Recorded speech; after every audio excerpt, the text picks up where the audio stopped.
भारत गौरव आचार्य श्री पुलक सागर जी गुरुदेव के प्रवचन और लेटेस्ट धार्मिक भजन व कार्यक्रम निशुल्क देखने व सुनने के लिए हमारे YouTube चैनल जीन शरणम मीडिया को आज ही सब्सक्राइब करें और सबसे पहले देखने के लिए बेल आइकन पर क्लिक जरूर करें। एक आदमी चला जा रहा था गर्मी के दिन थे और थकान को दूर करने के लिए आम के पेड़ के नीचे लेट गया।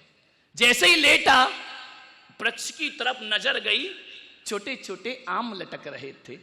उसने कहा, वाह रे भगवान, तू भी कैसा खेल रचता है, इतने बड़े पेड़ में इतने छोटे आम और इतनी पतली बेल में इतना बड़ी लौकी, कद्दू, क्या भोपड़ा,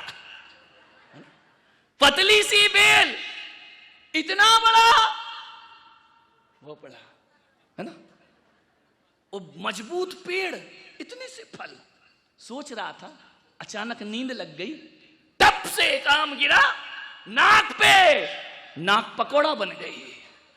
उसने कहा, भगवान तू जो भी करता है अच्छा करता है, इसमें भोपड़ा लटका देता तो मेरा तो थोबड़ा मिट जाता। ध्यान रखिए, कितना ध्यान रखता है भगवान कि बेल के नीचे कोई नहीं सोता, इसलिए बड़ा फल लटकाता है। और पेड़ के नीचे लोग विश्राम करते हैं, इसलिए छोटा फल लटकाता। क्या कारीगरी है तेरी। ध्यान, सोच कितनी जल्दी बदलती है आदमी की। गिलास आधा भरा है, गिलास आधा खाली है, सोच है आपकी। ध्यान रखना।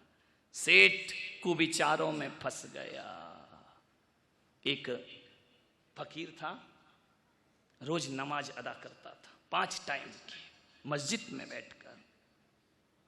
नवाब साहब एक दिन जुम्मे की नमाज पढ़ने आए। क्या देखता है वो फकीर कि मेरे पैरों में जूते नहीं, चप्पल नहीं, फटी पुराना जूता पहनता था। उसने खुदा से कहा कि वाह रे खुदा, ये नवाब जुम्मे की जुम्मे आता है और इसकी जूतियों में हीरे मोती जड़े हैं। मैं रोज आता हूं, मेरे पास फटे जूते हैं।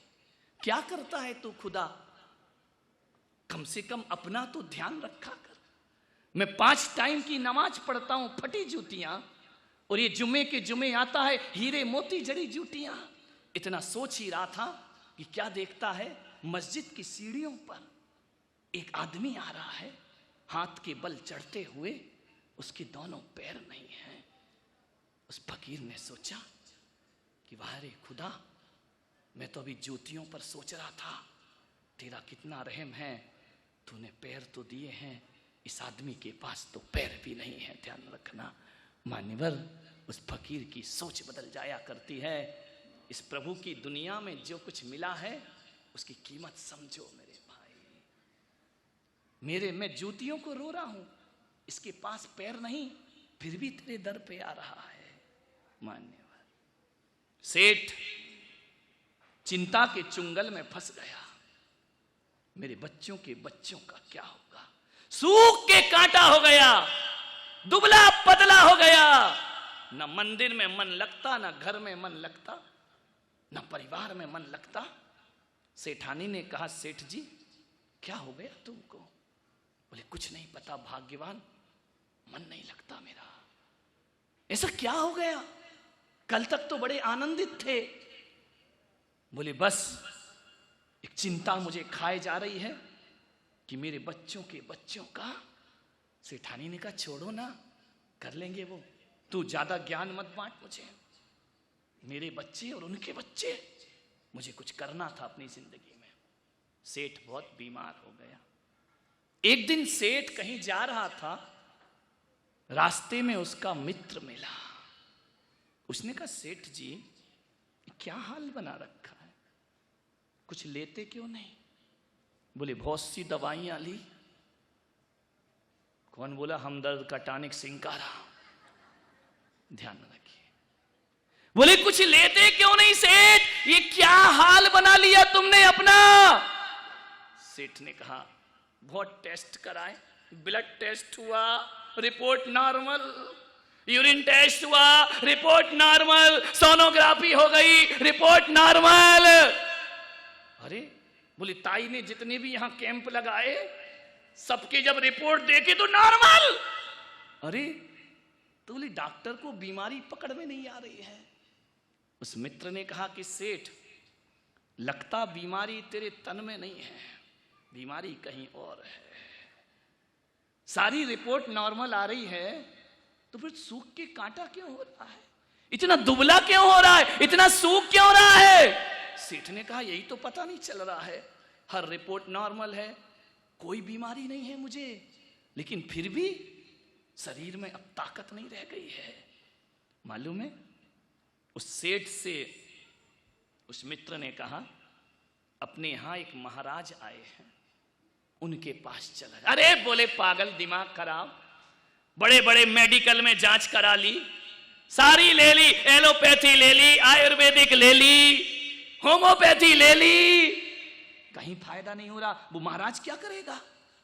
बोले चले जाओ, अब सब जगह द्वार बंद हैं, तो अब आखिरी द्वार तो हमारे ही मिलते हैं, मरता क्या नहीं करता। बोले चलो संत के पास। बोले देखो मैं साधु संतों पे विश्वास नहीं करता। उस मित्र ने कहा यार चले तो जाओ। अरे साधु कुछ देगा नहीं तो तुमसे कुछ लेगा भी नहीं, चले जाओ, हो सकता कुछ कर दे। ध्यान रखना, संतों के पास समाधान ही नहीं है, समस्या की पूर्ति भी हुआ करती है। तू चला जा एक बार संत के पास। उसने कहा देखो महाराज में कुछ नहीं, मैं भी आपसे कहता हूं पूना वालों, दिन भर मेरे पास आते हैं, महाराज कैंसर का इलाज कराने आए, आशीर्वाद दे दो, महाराज ने टीबी हो गया, आशीर्वाद दे दो, महाराज यहां बच्चा पढ़ने आया है, आशीर्वाद दे। दिन भर कस्टमर आते हैं, दिन भर आते हैं मेरे पास, वो कस्टमर है, मैं कष्ट से मरता हूं। तो अब मैं क्या करूं, बीमार हो तो भाई मैं कोई मेडिकल पढ़ा नहीं, मैं कोई डॉक्टर नहीं, मैं कर क्या सकता हूं। बोले नहीं महाराज आशीर्वाद दे दो। मैंने कहा आ जाइए, ये संत का दरबार है, यहां आशीर्वाद प्राप्त हुआ करता है।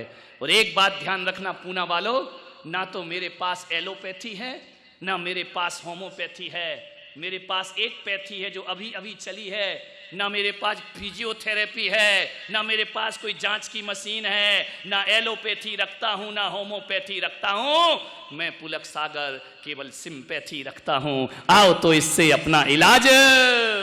सिंपैथी है मेरे पास, बस और कुछ नहीं, सिंपैथी के अलावा कुछ नहीं। लेकिन कभी कभी जो काम एलोपैथी और होम्योपैथी से नहीं होता, वो काम सिंपैथी से बन जाया करता है मेरे भाई।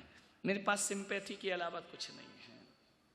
सेठ ने सोचा कि चलो चलते हैं संत के पास, इतना कह रहा है तो चलो सुन लेते हैं, साधु के पास पहुंच जाते हैं। सेठ ने मन बनाया कि कल मुझे चलना है। एक बात याद रखना, सारी रात सेठ सोया नहीं, कई रात नहीं सोया था। अरे दिन बिगाड़ लोगे तो रात कैसे सोओगे मेरे भाई। अरे आदमी की जिंदगी तो ऐसी होना चाहिए कि 16 घंटे जगे और 8 घंटे सोना चाहिए। 8 घंटे की नींद को तरस रहा है आदमी। अमेरिका और भारत में अंतर मालूम है क्या है? अमेरिका के लोग गोली खा के सोते हैं, ध्यान रख, पैसा तो बहुत है लेकिन नींद नहीं है उनके। अमेरिका के लोग गोली खा के सोते हैं और भारत के लोग गाली खा के उठते हैं। 1000 गालियां दो तब उठेगा, ध्यान रखना। एक सेठ ने कह दिया अपने नौकर से कि भाई सुबह सुबह मुझे मॉर्निंग वॉक में जाना है, तू 5 बजे उठा देना।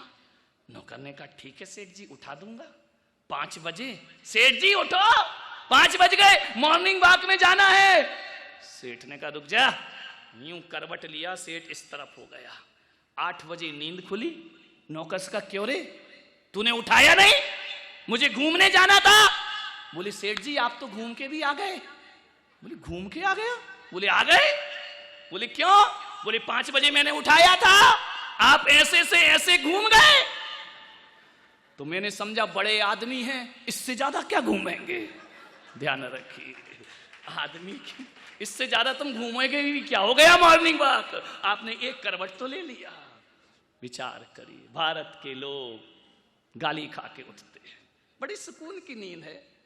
हम संत लोग दिन में तो सोते नहीं, रात में भी 11 बजे 11-12 बज जाते हैं, लेकिन जब जैसे ही चटाई पर सोते हैं, हाथ सिराना रखते हैं, लेटते ही गहरी नींद आ जाती है। एक बात याद रखना, दुनिया का सबसे सुखी आदमी वही है जिसे रात में बिना प्रयास की नींद आ जाती हो और सूर्य उठने से पहले उठ जाता हो। उससे ज्यादा सुखी इंसान संसार में कोई दूसरा नहीं हुआ करता है। मखमली गद्दों पर नींद नहीं आती मेरे भाई, और जिन्हें चैन पाना है वो चट्टानों पर भी गहरी नींद सो जाया करते हैं। ध्यान रखिए, नींद को तरसे नैन, सेठ की नींद हराम। 8 घंटे सोइए, 16 घंटे काम करिए। जो 16 घंटे त्रुटिपूर्ण कार्य नहीं करेगा वही 8 घंटे आराम से सोएगा। ध्यान रखिए, आराम से सो जाएंगे। आराम बड़ी चीज है, मुंह ढांक के सोइए। आराम बड़ी चीज है, मुंह ढांक के सोइए। किस किस को देखिए और किस किस को रोइए। आराम बड़ी चीज है, मुंह ढांक के सो गया। ध्यान रखना, सेठ की नींद हराम। पहुंचा संत के पास, दूर था घर, 1 घंटे तो लगेगा, पूना से जाएगा तो ट्रैफिक में फंस जाएगा। ध्यान रख, लेकिन अपने प्रवचन का सेठ है, 15 मिनट में खत्म भी करना है कहानी। सेठ को पहुंचा देते हैं। पहुंच गया संत के पास, संत को प्रणाम किया। संत ने कहा, सेठ, रोने लगा, झरझर आंसू। संत ने कहा, सेठ तुम क्यों रोते हो, क्या गड़बड़ है, पत्नी अच्छी नहीं है? अरे बोले, लाखों में एक है, तो अब काहे को रो रहा है? बच्चे बोले बहुत अच्छे हैं। तो सेठ तुम्हारी ये हालत क्या है, क्यों दुखी हो तुम? रुपया है, पैसा है। बोले महाराज कुछ दिनों से एक चिंता सता रही है। तो बोले इलाज क्यों नहीं कराया? बोले सब करा लिया, एक चिंता लगी है। संत ने पूछा, क्या चिंता लगी सेठ जी? मेरे पास ऐसे तो बहुत कुछ है, रुपया है, पैसा है, नौकर चाकर सब है, मकान है, जमीन है, जायदाद है, फिर दुखी क्यों हो? बोले दुखी एक बात मेरे मन को खाए जा रही है भीतर ही भीतर, कि मैंने अपनी जिंदगी में क्या किया है। बोले बहुत तो किया, कितना है? बोले मैं भी बैठकर खाऊं, मेरे बच्चे भी खाएं, चिंता तो और आगे की है। बोले क्या? बोले महाराज मेरे बच्चों के बच्चों का क्या होगा? महाराज ने कहा, धत तेरे की सेठ, इतनी सी बात और इतना तनाव।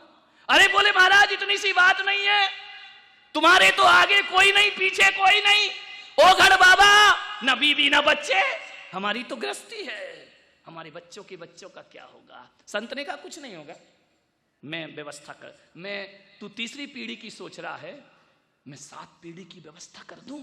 संत जी क्या बोल रहे हो? बोले 7 पीढ़ी तक कमाने की जरूरत नहीं है, मैं व्यवस्था करता हूं।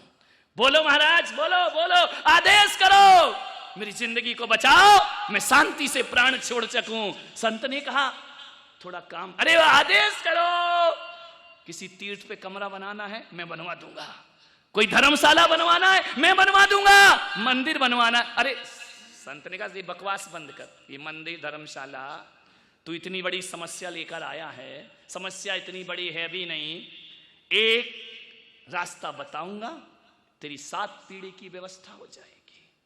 हो जाएगी? थोड़ी चेहरे पर चमक आई, ऐसा लगा जैसे कोई टॉनिक पी ली हो। संत ने अभी कुछ दिया नहीं, आश्वासन दिया। संत ने कहा एक काम कर, कल सुबह एक काम करेगा? बोले करूंगा, जो आप कहोगे संत जी वो मैं करूंगा।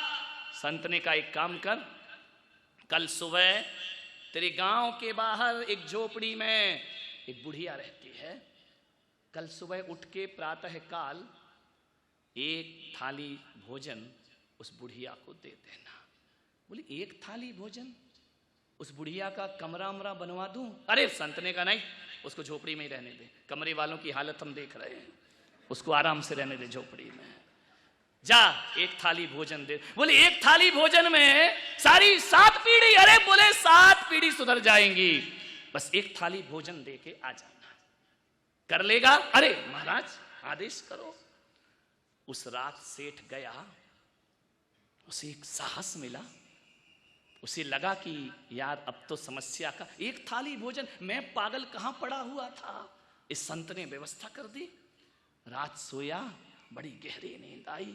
महीनों के बाद, बरसों के बाद सेठ को नींद आई। बड़े सुकून से सेठ सोया। सुबह उठा, नहाया धोया, एक थाली भोजन लेके चला बुढ़िया की कुटिया में। जैसे ही पहुंचा, अब पहुंचा देते हैं, घर जाना है अपने को। जैसे ही पहुंचा सेठ, क्या देखता है, बुढ़िया के आंगन में एक 5 साल की बच्ची झाड़ू लगा रही थी। सेठ पहुंचा, सेठ ने कहा, बेटा अम्मा कहां है? बोले, कौन हो आप? अरे मुझे नहीं जानती, मैं नगर सेठ, मेरे से बड़ा धनवान इस गांव में कोई नहीं है। अरे सेठ जी, बच्ची ने कहा, आइए बैठिए। बड़ी संस्कारित बच्ची थी। बैठो सेठ, मेरे पास देख बेटा बैठने का समय नहीं है, मैं बहुत बिजी हूं, दुकान जाना है मुझे, तू अम्मा को बुला। बोले, सेठ जी थोड़ा तो इंतजार करो। बोले, नहीं देख बेटा जल्दी कर, तू 5 साल की बच्ची, तुझसे क्या मुंह लगना, जा अम्मा को बुला के ला। बोले, अम्मा अभी नहीं आ सकती है। बोले, क्यों? बोले, मेरी अम्मा भगवान का भजन कर रही है। अरे जाके बोल नगर सेठ आए हैं। नहीं, नगर सेठ कुछ नहीं होता, मेरी अम्मा ने कहा है कि रामनाथ कोविंद भी आ जाएं, नरेंद्र मोदी भी आ जाएं, सुमित्रा महाजन भी आ जाए, तो मुझे भजन से कभी उठाना मत, वो इंतजार करें, मैं प्रभु का भजन कर रही हूं, मैं भजन में से उन्हें उठा नहीं सकती हूं। सेठ जी थोड़ा वेट करना पड़ेगा। सेठ को पहली बार लगा कि मेरे दरवाजे पे हजारों इंतजार करते हैं, और ये बाबा ने मुझे कहां फंसा दिया। ये लड़की कह रही इंतजार करो, ये मुझसे नहीं होगा। फिर सेठ को आया, नहीं बीमारी मिटाना है, करो, मरता क्या नहीं करता, वक्त पड़े बाका तो गधे को कहे काका। आदमी बड़ा होशियार है। बोले, ठीक है, ठीक, कोई बात नहीं बेटा, मैं बैठा हूं। 8 बज गए, 9 बज गए, 10 बज गए। उसने कहा, बेटा अब जाके बुलाओ अम्मा को, कितनी देर भजन करती है तेरी अम्मा? बोले, सेठ जी मेरी अम्मा घड़ी देख के भजन नहीं करती है, जब तक मन लगेगा बैठी रहेगी। और कभी कभी तो सेठ जी पूरे पूरे दिन सामायिक से नहीं उठती। पूरे दिन मार डाला तूने, पूरे दिन वेट करूंगा मैं यहां, मेरी दुकान का क्या होगा? उस बच्ची ने कहा, फिर चले जाओ सेठ जी, कोई दिक्कत नहीं है, मेरी अम्मा को मैं नहीं उठा सकती हूं। सेठ ने कहा, तो अब मैं चलता हूं, 12 बज गए। एक काम कर बच्ची, ये भोजन की थाली लाया हूं, ये भोजन ले ले, अम्मा को दे देना कि नगर सेठ ने सोने की थाली में भोजन भेजा है। बच्ची ने ऊपर से नीचे तक सेठ को देखा और कहा, सेठ जी भोजन वापस ले जाओ। सेठ की आत्मा को ठेस पहुंची। उसने कहा, नादान बच्ची, तुझे अकल नहीं है, इस सोने की थाली लौटा रही है, 56 भोग बना के लाया हूं, कभी खाया है तुमने? जाओ अम्मा को दे देना कि सेठ तुम्हें दे के गया है। बोले, नहीं सेठ जी हमें ये भोजन नहीं चाहिए, वापस ले जाओ अपना भोजन। मेरे घर लोग खाने को तरसते हैं कि सेठ के घर पानी मिल जाए, और ये कहती हमें भोजन नहीं चाहिए। क्यों नहीं चाहिए बेटा? सेठ जी हमारे यहां भोजन आ चुका है। कौन दे गया? एक ब्राह्मण दे गया। क्या दे गया? केले के पत्ते में दही और भात दे गया है। अरे पागल, उसको हटा, ये तो रोज खाती है, ये खा सेठ के घर का भोजन, 56 प्रकार का भोग। उसने कहा, नहीं मेरी अम्मा ने मना किया है। मालूम है सेठ जी, मेरी अम्मा कहती है हमारे घर में यदि एक बार भोजन आ जाए तो दोबारा हम किसी का भोजन नहीं लिया करते हैं, चाहे वो कितना भी स्वादिष्ट हो जाए, आप अपना भोजन वापस ले जाओ। सेठ ने कहा, बेटा रख ले, कल काम आएगा। बोले, नहीं सेठ जी हमको नहीं चाहिए। बोले, कल किसी ने नहीं दिया तो बोले, मेरी अम्मा ने कहा है कि हम कल की चिंता नहीं किया करते हैं, जो आज देता है वो कल भी देता है, हमें कल की कोई परवाह नहीं है। बेटा कहीं से भोजन नहीं आया तो क्या करेगी? मेरी अम्मा ने सिखाया है, बेटा भोजन की कभी चिंता मत करना, जो चोंच देता है वो दाना भी देता है, और जो प्यास देता है वो पानी भी। हम परवाह नहीं करते हैं, ले जाओ सेठ, हम कल की चिंता नहीं करते हैं। हमें आज मिल गया, हम आज सुखी हैं। जो आज देगा वो कल भी देगा। सेठ के पैरों तले जमीन खिसक गई, हाथ से थाली छूट गई, दिमाग में बिजली कौंध गई। सेठ ने कहा, ये 5 साल की बच्ची और मैं 60-70 साल का बूढ़ा, ये बच्ची कहती हम कल की चिंता नहीं करते, और मैं बूढ़ा कह रहा हूं कि बच्चों के बच्चों का क्या, कौन ज्ञानी, ये बच्ची ज्ञानी या मैं ज्ञानी? सेठ को लगा इस बच्ची ने मुझे जिंदगी का पाठ पढ़ा दिया कि जो आज देगा वो कल भी देगा, हमें कल की चिंता। सेठ ने सोचा, मैं भी कैसा पागल था जो सोच रहा था कि बच्चों के बच्चों का क्या, अरे क्या होगा बच्चों के। अब सेठ को ज्ञान मिल गया। ध्यान रखना, ज्ञान जरूरी नहीं है कि संतों से मिले, ज्ञान 5 साल की बच्ची से भी प्राप्त किया जा सकता है। उस सेठ के दिमाग में आया, मैं कहां सोच रहा था कि बच्चों के। उसने बच्ची से पूछा, बेटा इतना ज्ञान कहां से मिला? मेरी अम्मा ने दिया है सेठ जी। तुम्हें क्या गम है सेठ जी? अरे पगली, मैं सोच रहा था कि बच्चों के बच्चों का क्या होगा। तो बच्ची ने मालूम है क्या कहा? सेठ जी जरा ये भी सोच लेते कि बच्चों के बच्चे कोई लूले लंगड़े पैदा होंगे जिनके लिए तुम जोड़ के रख जाओगे, और तुम्हारे पुरखे कौन सा छोड़ गए थे जिसके लिए तुम उन्हें छोड़ के जाओगे। छोटी सी बच्ची ने कहा कि सेठ जी एक सूत्र लेकर जाओ, पूत कपूत तो का धन संचय, पूत सपूत तो का धन संचय। यदि औलाद कपूत निकल गई, कितना भी रोज जोड़ के रख जाओ बर्बाद कर देगी, और औलाद यदि सपूत है, 1 रुपया भी ना दो तो हजारों की दौलत कमाने की ताकत रखेगी। पूत कपूत तो का धन संचय, पूत सपूत तो का धन। किस धन का संचय करते हो आप? सेठ को लगा इस बच्ची ने बहुत कुछ मुझे सिखा दिया।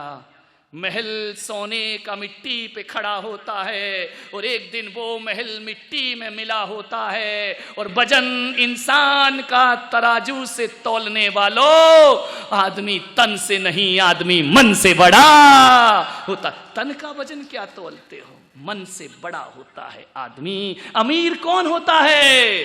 जो दिल से बड़ा हुआ करता है। ध्यान रखिए मान्यवर, एक बात याद रखना, वो अमीर ही क्या, वो अमीर ही क्या जो दिल से फकीर ना हो, और वो फकीर ही क्या जो दिल से अमीर ना हो। ध्यान रखिए, सोचना, दिल के अमीर बनो, दिल के सम्राट बनो। कोई कहता है हम सोने के महल बनाएंगे, कोई कहता है हम शहंशाह बन जाएंगे, मगर ये ना समझा ये नादान आदमी कि तेरी औकात क्या है। ये ना समझा ये आदमी कि आदमी के जीवन की क्या औकात है। 4 दिन की चांदनी और फिर अंधेरी रात है। ध्यान रखिए मान्यवर, किसकी चिंता? परिवार की, बच्चों की, समाज की। अरे नादान, दूसरों की चिंता मत करो मेरे भाई। दूसरों की चिंता करने वाले दुनिया में हजारों लोग पड़े हैं। अपने आप की चिंता कर। ध्यान रख।